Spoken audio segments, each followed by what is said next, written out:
From Pacifica, this is Democracy Now! What my country is going through as a result of this extreme climate event is madness.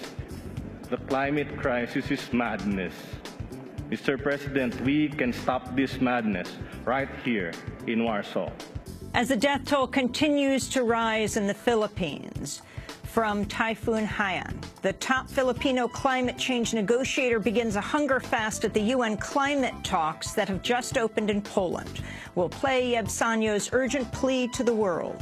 Then the crash of 2016, the plot to destroy America and what we can do to stop it. Find out when the crash of 2016 was first plotted by the economic royalists. Who were these plotters in the past and who is plotting now, right this minute? Why the great forgetting caused our generation to not see it coming. When Obama had that moment in history where he could have been FDR and changed history, and he blew it. We'll speak with author and broadcaster Thom Hartmann about the economy and the 50th anniversary of the assassination of John F. Kennedy. Secretary of State John Kerry says he doubts Lee Harvey Oswald acted alone, but doesn't want to talk about it.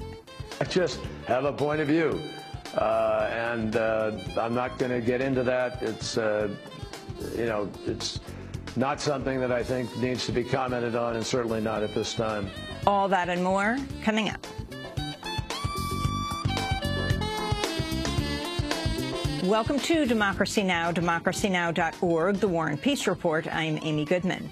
The United Nations has launched an appeal for $300 million to bring relief to people in the Philippines devastated by Typhoon Hyan, one of the strongest storms recorded in world history.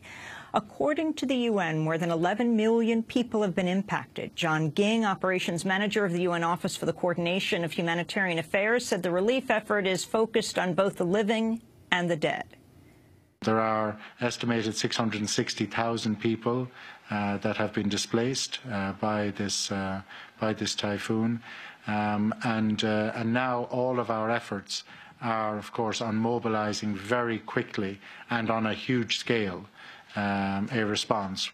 Entire areas have been completely and utterly decimated. So keeping those alive, as well as dealing with the corpses, they're concurrent priorities. And already teams are on the ground dealing with that, and more teams are underway. Many Filipinos, both inside and outside the country, are mourning family members killed by the storm. One evacuee described how she lost her daughter. Only a few moments, just a few moments, and we would all be saved.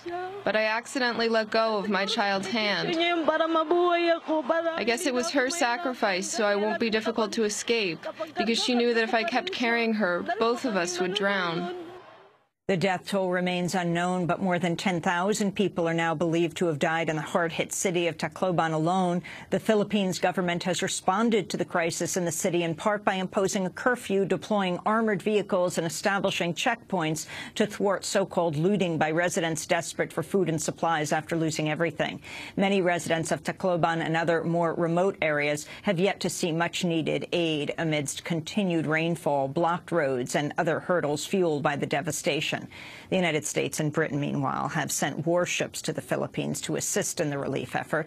The storm has formed a powerful backdrop to the UN Climate Change Summit in Poland, where Philippines lead negotiator Yebsanyo launched a hunger strike to call for urgent action on climate change. We'll go to a speech at the summit after headlines. The government of Somalia's semi-autonomous Puntland region is appealing for international aid following a tropical cyclone that reportedly killed at least 100 people over the weekend. According to a government statement, quote, entire villages have been destroyed and over 100,000 livestock lost, endangering the livelihoods of tens of thousands of local people. In Cambodia, riot police violently cracked down on striking garment workers earlier today, killing at least one woman and wounding several others. Reuters reports 37 people were arrested. Workers at the factory, which supplies clothing to H&M and Gap, are demanding better pay and working conditions. Their protest came a day after police in Bangladesh fired rubber bullets and water cannons at thousands of garment workers who took to the streets to protest low wages. The protest shut down more than 100 factories. Calls for better wages and conditions in the Bangladeshi garment industry have escalated since a building collapse killed more than 1,100 workers in April. A top leader of the Haqqani militant group was shot dead Sunday right outside a bakery on the outskirts of the Pakistani capital, Islamabad. The Haqqani network is a key force in the insurgency currently battling U.S. forces in Afghanistan. The victim, Nasiruddin Haqqani, was the son of the group's founder, the brother of its current leader, and a top fundraiser for the group. No one has claimed responsibility for his killing. Human Rights Watch has accused the Syrian Air Force of using incendiary weapons dozens of times over the past year. The alleged attacks include one in the northern province of Aleppo that killed 37 people at a school. A doctor who treated victims of that attack described what she saw. The skin was hanging off them. At some point, as I was tending to one patient, it was difficult to work out what was skin and what was fabric, the way that it was literally just hanging. What I saw in Syria in August stands alone in terms of the cruelty, the extent of the devastation, the severity of the injuries that I saw, and also the tragedy of the lack of infrastructure to deal with these kind of casualties on the ground. Another Human Rights Watch report released today details the plight of asylum seekers who flee abuses in their home countries to seek shelter in the United States. According to the report released with researchers at Seton Hall University, the United States is the only country in the developed world that denies both work authorization and government aid to asylum seekers. One rape survivor from Rwanda said she was unable to work for 4 years while her asylum claim was pending, a situation that, quote, kills you emotionally, she said. The Wall Street Journal reports fewer than 50,000 people have successfully enrolled in private health insurance through the new federal website as of last week, a month after it launched.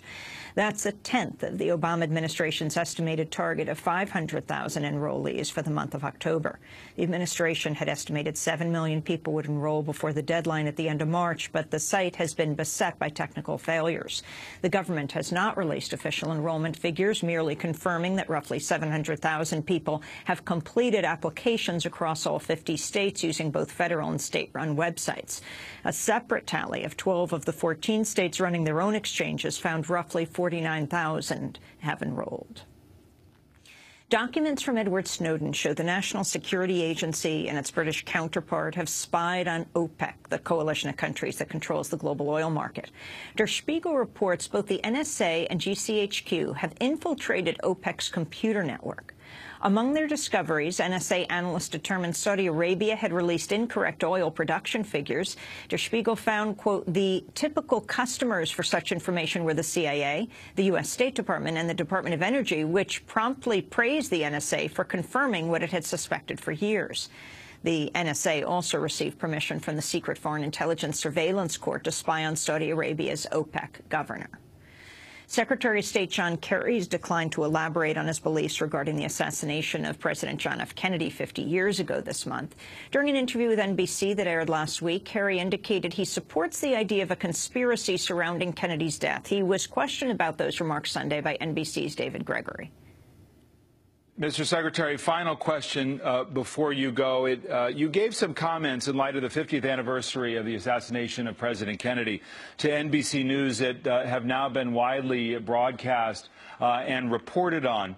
And in those comments, you said this: to this day, I have serious doubts that Lee Harvey Oswald acted alone. That certainly would be surprising to a lot of people that those are your views. Would you care to elaborate? No, I just have a point of view, and I'm not going to get into that. It's, it's not something that I think needs to be commented on, and certainly not at this time.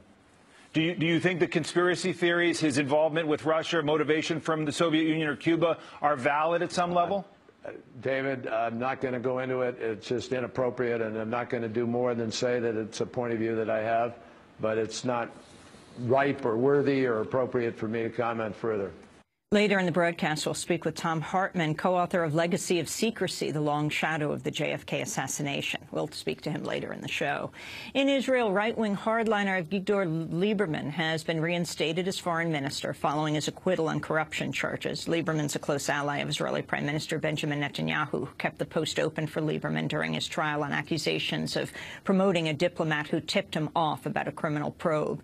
Lieberman's return could deal a further blow to U.S.-brokered peace talks with the Palestinians, which Lieberman has openly criticized. He's also drawn allegations of racism for suggesting, for example, that areas inhabited by Arab citizens of Israel become part of a future Palestinian state while Israel keeps West Bank settlements. In Russia, the 30 people detained in a Greenpeace protest against Arctic drilling were placed on a train bound for detention centers in St. Petersburg Monday, a more than 800-mile journey from the northern city of Murmansk, where they were previously held. The 28 activists and 2 journalists are facing charges of hooliganism, which carry up to 7 years in prison. But Greenpeace says earlier piracy charges, which carry an even longer sentence, were never officially lifted. Meanwhile, the husband of jailed Pussy Riot member Nadia Tolokonnikova says he has not heard anything from or about his wife for more than 3 weeks, since authorities said she was being transferred to a prison colony deep in Siberia. Tolokonnikova had denounced slavery-like conditions at the penal colony in Mordovia, east of Moscow, where she was previously held. Her husband said the new penal colony is nearly 3,000 miles away. He told the Los Angeles Times, quote, "The system's taking its revenge on her for her rebellion against its lawlessness. They're deliberately torturing her right now by such a long transit," he said. The Romanian government has rejected a Canadian firm's plan to build what would have become Europe's largest open gold mine. According to the Associated Press, the plan included raising 4 mountains and creating a lake of cyanide. Romanians had staged mass protests against the mine, saying the cyanide used in the mining process could poison animals and water supplies.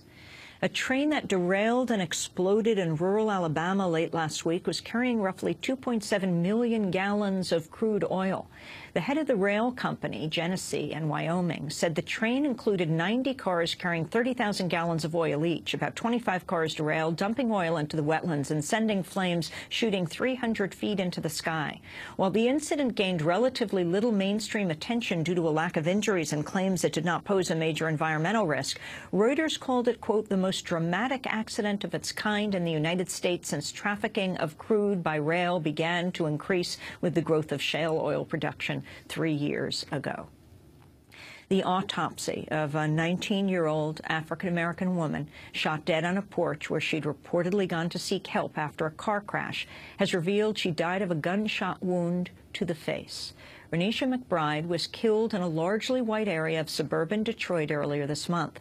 Family members say she was racially profiled by the white homeowner, who has not yet been publicly identified or charged. He told police his gun accidentally fired at McBride, whom he believed was trying to break into his home.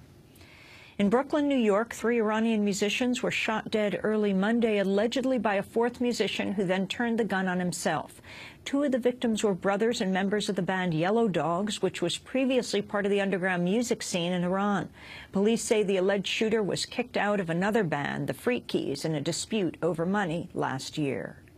In Texas, a former prosecutor and judge will be disbarred and spend 10 days in jail after pleading guilty to hiding evidence in a trial that sent an innocent man to prison for nearly 25 years. It's reportedly the first time ever in history a prosecutor has been sent to jail for withholding such evidence. The case involved Michael Morton, who was wrongly convicted in 1987 of murdering his wife. He was released in 2011 after DNA evidence exonerated him. The lead prosecutor in the case, Ken Anderson, was charged with withholding evidence that could have proved Morton was innocent, including observations by Morton's young son, who witnessed the attack and said Morton was not home at the time. On Friday, Ken Anderson pleaded guilty to criminal contempt. On top of his 10-day term, he'll serve 500 hours of community service and pay a $500 fine. Michael Morton celebrated in court. The only thing that I want as a baseline is for Ken Anderson to be off the bench and for him to no longer practice law. And both of those things have happened and more. My number one motivating factor here is that what happened to me will not happen to you. And by what happened today, we've succeeded. Michael Morton served close to a quarter of a century in jail. He was exonerated in 2011. And those are some of the headlines. This is Democracy Now!, democracynow.org, The War and Peace Report. I'm Amy Goodman. The United